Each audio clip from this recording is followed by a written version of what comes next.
Well, hello and welcome back to the garden. It is quite early in the morning and I'm going to be very busy. Well, at least for the first half of the day I'm trying to be very busy because we're having like a mini heat wave this weekend and it is already unbearable. Inside here is 28.9 degrees. So what I want to get done before it gets really hot, because actually after this weekend the temperatures are going to cool right down again, but while it is that hot I'm trying to make the most of it. So I'm trying to get all the seedlings out of here that don't need to be here, anything that's any bit cool hardy. And I want to harvest those big spring cabbages from here. There's broccoli to harvest because in the next couple of weeks we want to start prepping this space for all the heat loving plants, tomatoes, the cucumbers, chilies and sweet peppers. I want to plant my sweet peas. I want to harvest the rest of the parsnips and carrots that are in the big bed. I want to sow more carrots and parsnips.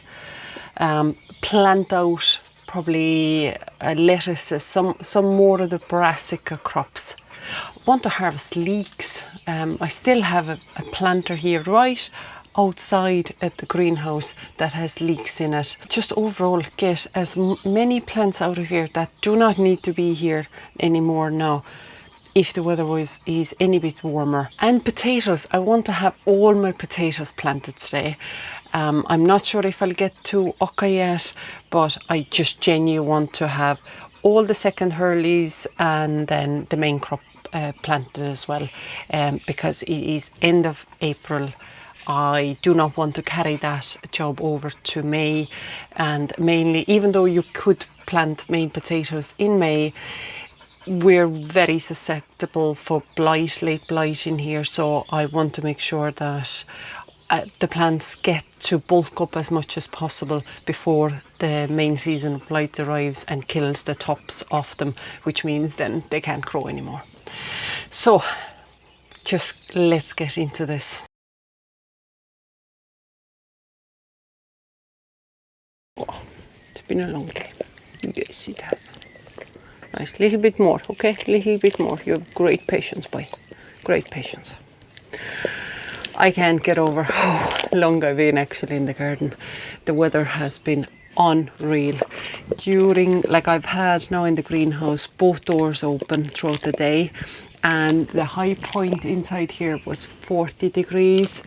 At the moment it's still 22.5 degrees and it's nearly past 7 o'clock now, so it's basically been nearly 12 hours inside the garden.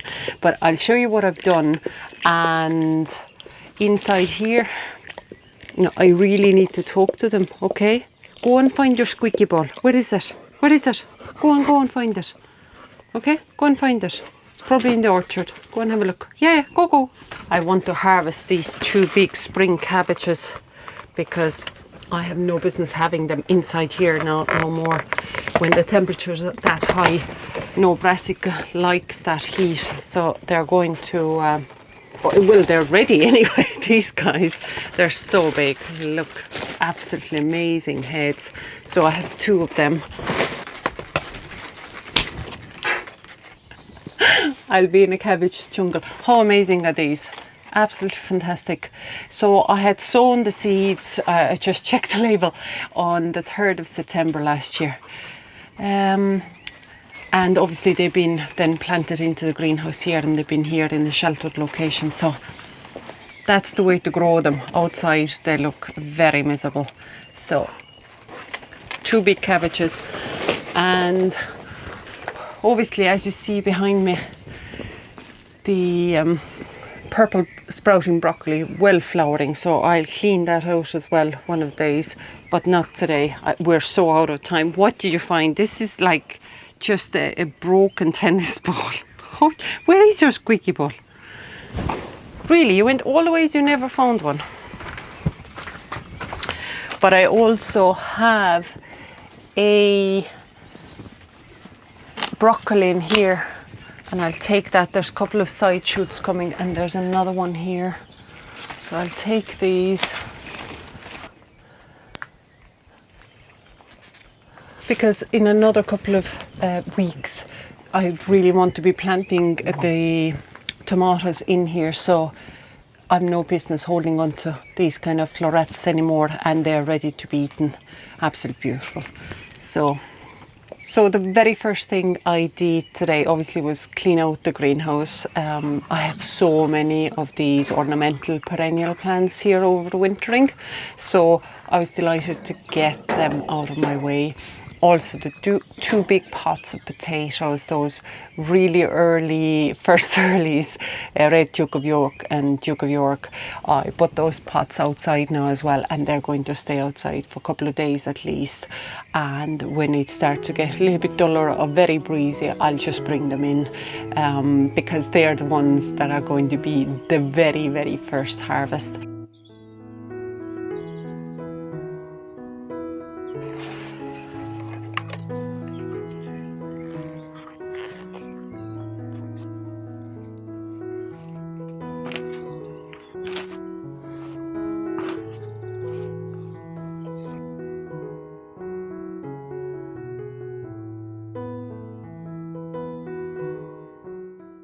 But yeah, just to tidy up, taking out any kind of seedlings that I had here, anything that I was hoping to get planted today, because there's a lot of brassicas there. They don't need all this warmth anymore. They're very cold hardy, so they'll be absolutely perfect outside. The beetroot, I really want to get beetroot planted, and then there's salad leaves and things, so I took all the seedlings outside first of all. Let's go and have a look at how the kitchen garden now is looking like. Now, one of the biggest jobs I really did want to get done today was get my potatoes planted, and I did. I'm actually really thrilled about it. I am wrecked hard. I no way of hiding it, and I'm not ashamed to say it, because, well, I actually genuinely didn't think I was going to be out here as long as I was. Now I'm burnt as well, so sunblock, not a great idea by me.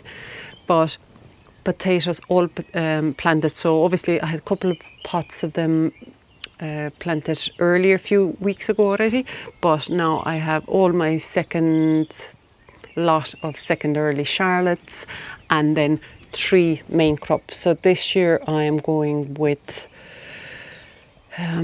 what did I have? Aran Victory, 3 pots of them, 3 pots of Desiree, and 3 pots of Cara. So big 30-litre tubs, and my usual way of seaweed, potatoes, and then fill the pots right up.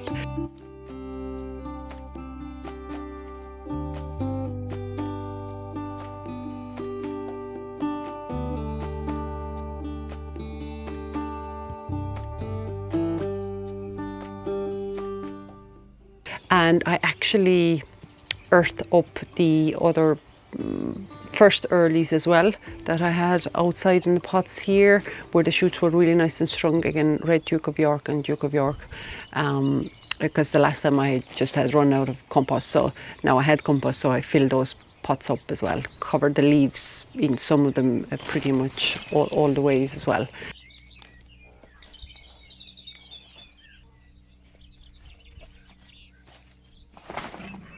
Potatoes are in, and that's it. I've no more potatoes.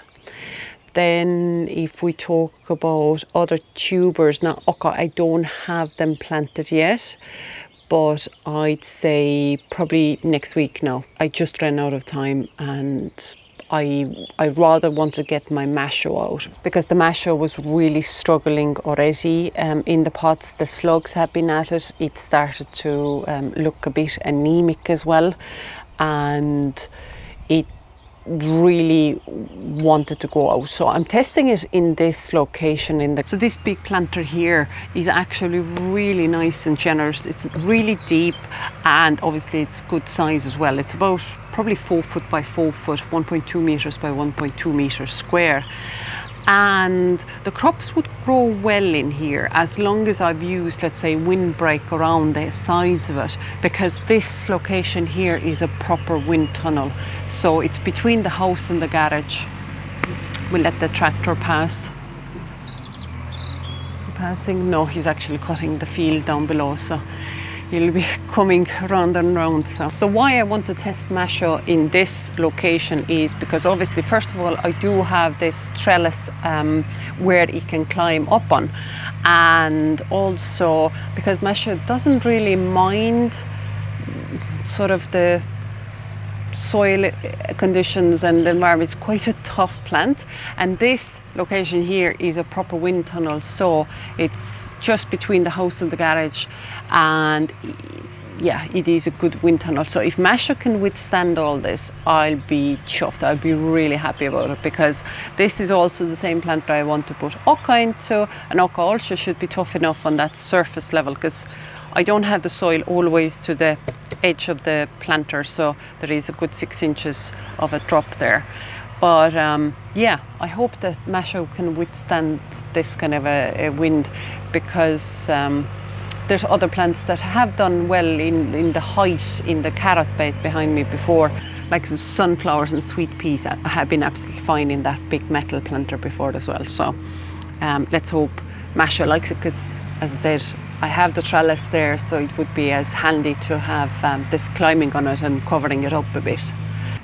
Now I emptied out the carrot bed as well, got the last carrots that were in it harvested, and actually parsnips as well.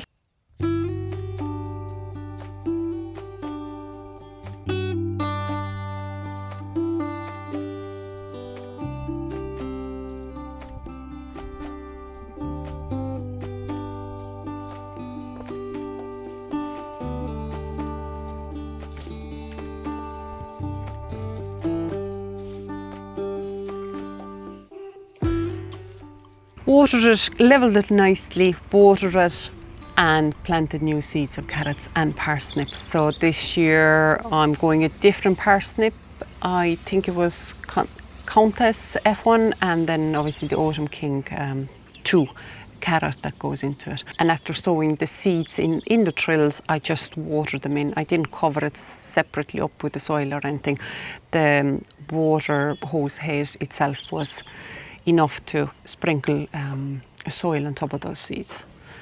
So that's another bed ready for this season. Well, actually, it's all prepped, done, and covered up with the carrot root fly netting as well.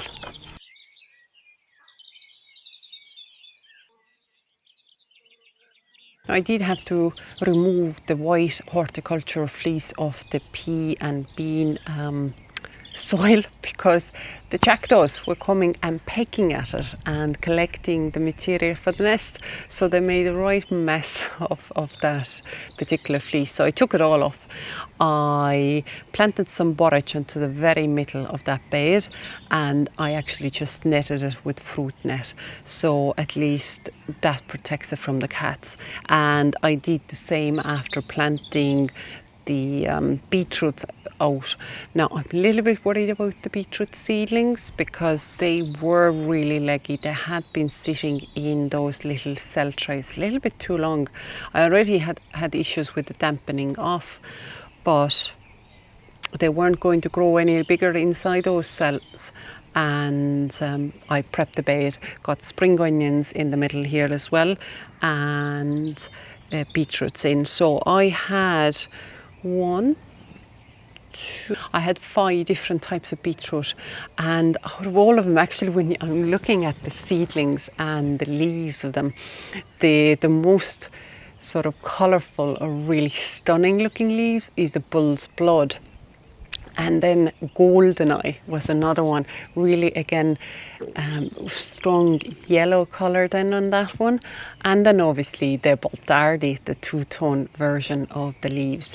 But the other 2 varieties I had sown was Georgia, and then not called the Burpees Golden, or Golden Burpees, but the Georgias and the Golden Burpee leaves, they're all right. They're not that special, but the bullseye, really bright and really pretty, really intense red.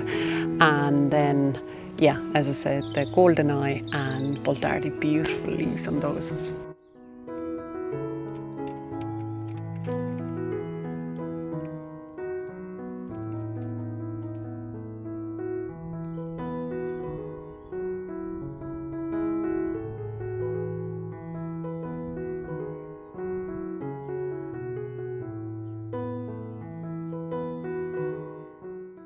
Now, out of the brassicas, what I was able to plant out were the purple cauliflowers, and then in between the cauliflowers I just popped in a couple of the seedlings of turnip snowball, and I'm hoping that the snowball is going to be ready obviously much earlier and I can harvest those, and I'll probably even sow radish then along all that lineup as well. But I just, whatever I was planning to plant now with the brassicas, I want to be sure that if I'm planting it, I have some way of protecting it. So with the hoops, this was the only one that I was able to just cover in one go, because I knew I had that butterfly netting. And even though I haven't seen the yellow cabbage butterflies yet, or white cabbage butterflies yet, but it's more about the soil, because the soil is nice and clean and fresh. It's the cats, it's the neighbours' cats that keep coming here. So I really, I didn't want to go through all the hassle and work and trouble and planting something out, and then I'm not able to actually cover the space and protect it. But never grown purple cauliflower, and even just a plain white cauliflower, it's been with a variable success. Not that easy for me, but I'll keep trying. I just keep trying. So still have plenty of kale, spinach, celery, celeriac still to plant out. What else is there? Yeah, I think it's just mainly mixes of broccoli as well. So there's plenty still to plant out, but I just ran out of time, and I'm planning to put a lot of the pieces sweet. Did I have sweet? Oh, I should have sweet as well. So I want to put them into the raised beds as well, but again I have to figure out how I'm going to protect it from the cabbage, white butterfly, Brussels sprouts. Surely are Brussels sprouts as well. Yeah. Yeah, I should have Brussels sprouts as well.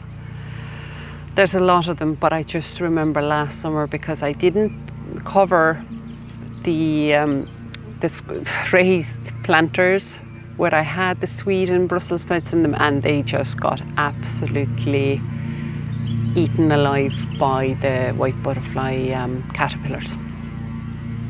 And obviously then all this kind of weeding and planting out actually some of the sweet peas as well, not all of them, but some of them.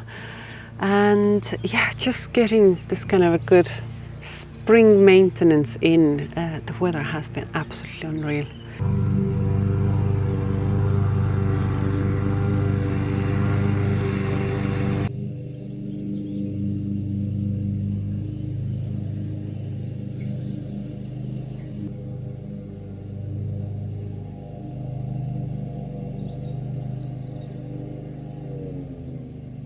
And then all of the seedlings, I'm going to leave them just outside on their trays overnight now.